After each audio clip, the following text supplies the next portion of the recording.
With all the craziness going on in this world, some of you guys might be facing foreclosure.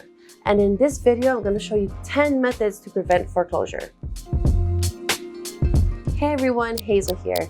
So today's topic is more on the sensitive side, with the topic that no one wants to talk about, foreclosure. The coronavirus made a huge impact the last 2 years. About 22 million people lost their jobs, making it harder for people to pay their bills and fall behind on their mortgage payment. And with the moratorium lifted, some of you might be facing a difficult time. I felt committed to doing this video because my family went through it. I know how hard and scary it could be. If you're facing a difficult time, stay tuned to the end to find the most hassle-free way to avoid foreclosure that won't ask you to pull out your wallet. Before I get started, just a little disclaimer here.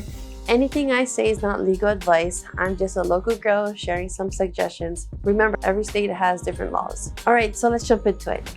When a homeowner fails to make a mortgage payment, the lender issues a notice of default. When this happens, that means you are in pre-foreclosure. You are put on a scary timeline. After a certain amount of days, your house will be foreclosed on, which means you're going to lose your house and it's gonna go up in public auction. All right, so the first thing I need you to do is sit down and look at all your finances. Put all your bills on a paper or even better on a spreadsheet. Sometimes you just need to see everything at a bird's eye view to make you realize that you are struggling and you're falling behind some payments. Promise me you'll do this because a lot of times people are feeling in disbelief. Most people don't take action until it's too late, until like the very last moment. You know, the thought is scary, but take action before it's too late. Okay guys, so let's start off with number 1, forbearance. This is when your lender gives you extra time before you take legal action. What happens is that your lender will move your missed payments to the back of the loan. This is not a payment plan and you are still obligated to repay any missed payments. Delaying your payments mean you will always owe more and some people will never catch up on their payments. Then, you know, they're forced to be foreclosed on. So depending on your lender, forbearance can last a few months or even a few years. And once your term ends, they will contact you to make a big lump sum payment of what you owe. Or your monthly payments might be higher than what you used to pay. All right, so number 2, loan modification. The purpose of a loan modification is to deal with what you owe in the forbearance. So since you owe a lot more now, the bank will take what you owe and put it into a new mortgage loan. Why would the banks want to do this? Well, it's because the banks will benefit from this because all of your missed payments will build up more interest, aka they make more money over time, especially now that it's going to take you a lot longer to pay off your loan. So your new monthly payments could be less or could be more, but they might not approve your loan modification if the bank thinks you can't afford the new payment amount. The great thing about loan modification is that it helps homeowners catch up on their missed payments. If approved, it may result in less monthly payments, shortening or extending their loan, and sometimes even decreasing their rates. To qualify for a loan modification, a homeowner must show hardship like a death in a family member or job loss or long-term illness. Number 3 is reinstate. Reinstate is where you pay all of your behind payments in one lump sum to be up to your current. Number 4, repayment plan. So this option adds another amount to your current monthly payments for a specific period until you are current. But be real with yourself. If you're already struggling making payments, what makes you think that you can even handle a larger payment? If you're going to borrow from someone, make sure you have a plan to pay them back. If it means you have to work 60 hours a week, do it. If it means you have to sell your car, do it. But only do it if you have a stable enough job to keep up with these payments. Number 5, sell with equity, which means list your property. If you've fallen behind your loan payments but you're not underwater yet, meaning you owe more than your home is worth, you can sell your house and use that profit to pay back your lenders. And you might even walk away with some money. And remember, the clock is ticking. So find an awesome agent to put your property on the market so that you can close on time. And the first agent you're gonna call is me.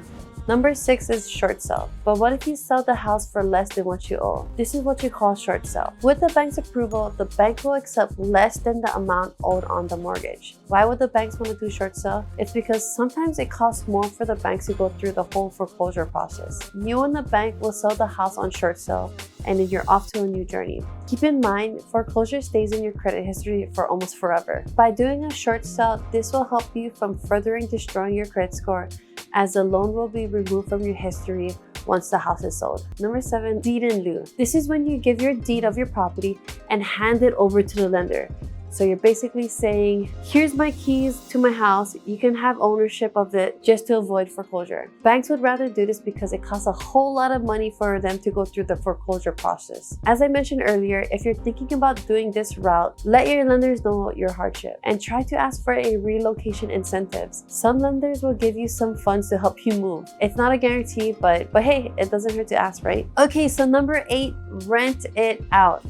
If you want to keep your property, consider moving in with a family member or a friend and just rent out the property. At least your tenants can help you pay for the mortgage loan. Down the line, 1 to 2 years, you might be in a better place and you can just move right back in. Number 9 is Chapter 13, bankruptcy. Filing bankruptcy can stop foreclosure. At this point, all creditors are legally bound to stop their collection efforts, including putting your house up for auction. However, this will scar your credit score big time. For legal advice, speak with an attorney. And if you're in Hawaii, contact me because I can refer you to someone amazing. Lastly, you can sell your house quickly. At some point, you might just want to walk away from this stressful situation and just start over. You can sell the house as is and collect any equity you may have to restart a new life. You can either sell through a real estate agent or a local investor. Working with an investor, you save on the commission costs that you would normally pay a real estate agent. And most importantly, the investors will save you on time because they are ready with cash, which means they can close very quickly. If someone calls you or shows up at your doorstep and offers to save your home but ask for an advance payment, that's a red flag. So make sure you just ignore those type of people. A good rule of thumb is that if the offer sounds too good to be true, it probably is. We get it. You're desperate to avoid foreclosure and you want to save your house, but never front anyone money offering you these type of services. The most important step that you need to do is call and communicate with your lender right away. If you're someone that needs help or you just have any questions, feel free to reach out to me. I'll put my contact information down below.